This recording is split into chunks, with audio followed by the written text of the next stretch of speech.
Hey guys, welcome back to my channel. My name is laurettaelorm. Today I'm coming to you guys with a little bit of beginner's basics on how to put on eyeshadow. And so to start off, I feel it's important for us to have neatly trimmed brows. You can choose to use a razor blade, tweezer, or anything that you're comfortable with to do your brows, because the last thing we want is to mess up with the texture of our eye area. And so I feel it's important for us to take care of it, our brows, take off the tiny hairs that could be there. And so I'm going to do that, fill in my brows and come back, and then we'll get into the actual tutorial of doing the eyeshadow.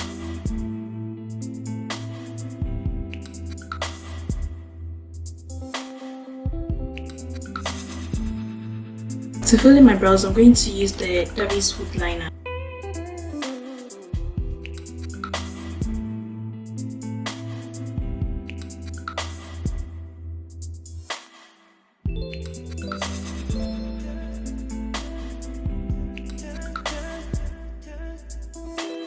I'm also going to clean up my brows with the Makeup Revolution concealer in C13 mixed with my NYX for the Can't Stop Won't Stop foundation in the shade Walnut.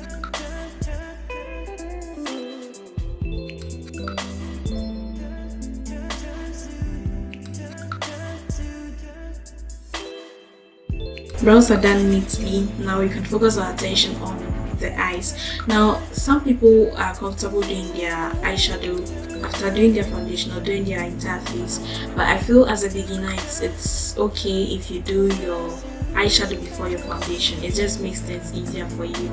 It helps you to clean up the fallouts easily and all of that. To begin with, you can choose to prep your eyelids with either an eyeshadow primer or a concealer. In this case, I'm going to use the same concealer I used for my brows, which is the Makeup Revolution Super Size Concealer Define in C13. I'm going to spread this all over my eyelids,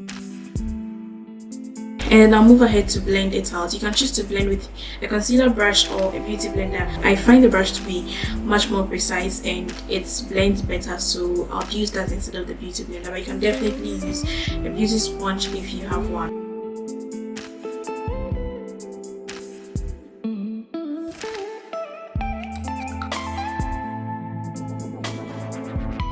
And the concealer, you notice I did not drag it, but I rather stamped it, like really tap, because the last thing you want to do is to drag it, or else you mess with the texture of the eyelids. Remember, the thing is for us to blend smoothly.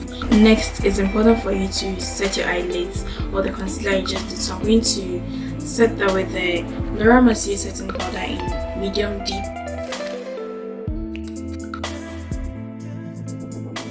For our eyeshadow look today, I'm going to be using the Morphe 3502 palette. It has a lot of browns and neutral shades inside, so I feel it's perfect to create a simple eyeshadow look without really looking so crazy, something that would look really elegant on you. So you're going to dip into the shades in this palette right here, the Morphe 3502 palette. To begin with, I'm going to be dipping into this shade right here for our transition. So basically, the transition shade is the one that helps you to be able to blend out the darker colors, and by darker colors I mean the eyeshadow that you'll be using for your crease that will be a little bit darker. You'd actually need the transition shade to be able to blend it out, so it's always good to start with the transition shade so you can have something nice looking on going there. So I'm going to be using this particular shade in the Morphe 3502 palette, this shade right here for my transition. Now the thing you want to do in this step is to use a fluffy blending brush. In this case, I'm using the Evita Joseph's Deluxe Blender. You can see it has a very nice fluffy tip here, which works so well for blending eyeshadows, especially the transition shade and everything you want to do in the crease.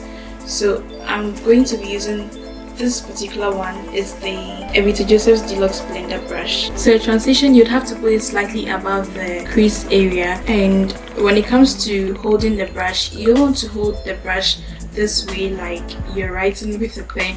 You actually want to hold the middle of the brush and go easy with it. You don't want to go harsh on it, you just want to be gentle when it comes to blending.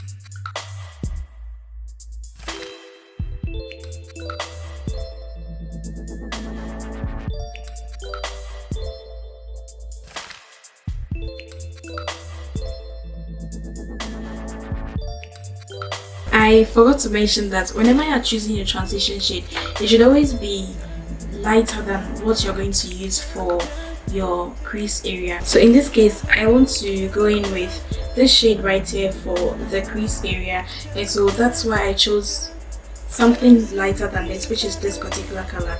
So always keep that in mind. It's important that you match the colors very well when you're doing your eyeshadow.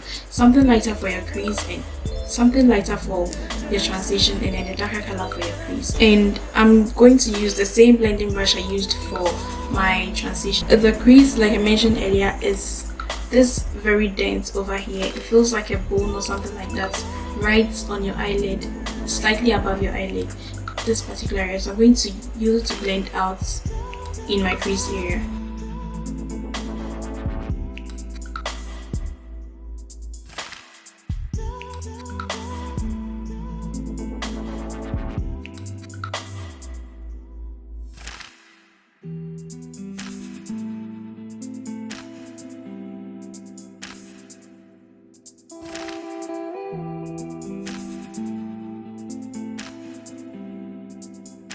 Next thing I'm going to do is to put on my eyelid color, and to do this I'm going to use this classic shader brush from Evita Joseph. You can see how the tip is. So for my eyelids, I'm going to use this shimmery color here. It's kind of like a champagne color. Let me just swatch it here for you to see. You would notice that it's a bit powdery, and I do not really want that. I want to be able to apply it in a very nice way for it to stick on my eyelid. So the hack here is for you to spritz a little bit of water or setting spray. In this case, I'm using the Mario setting spray. You spray a little bit of this on your brush and then dip it into the eyeshadow. That way you're able to get it to glide on smoothly on your eyelids.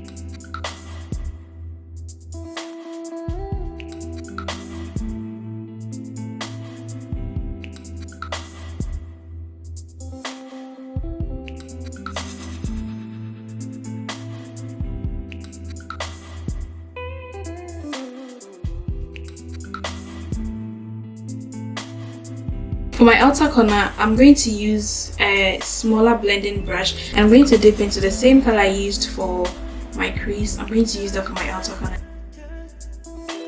When all this is done, you can choose to go in with just a mascara or combine a mascara, eyeliner, and also some strip lashes.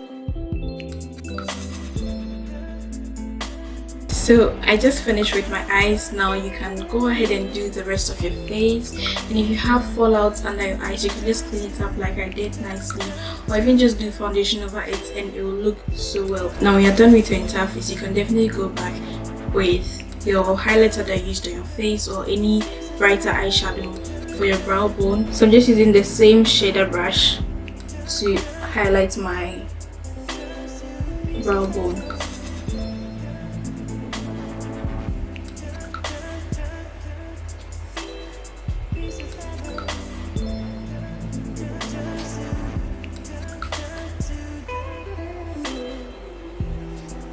So that's it for this video. I hope you like it. Leave your comments down below if you are interested in anything else you want me to do on this channel, and I'll see you guys in my next video. Oh, don't forget to subscribe as well. Bye.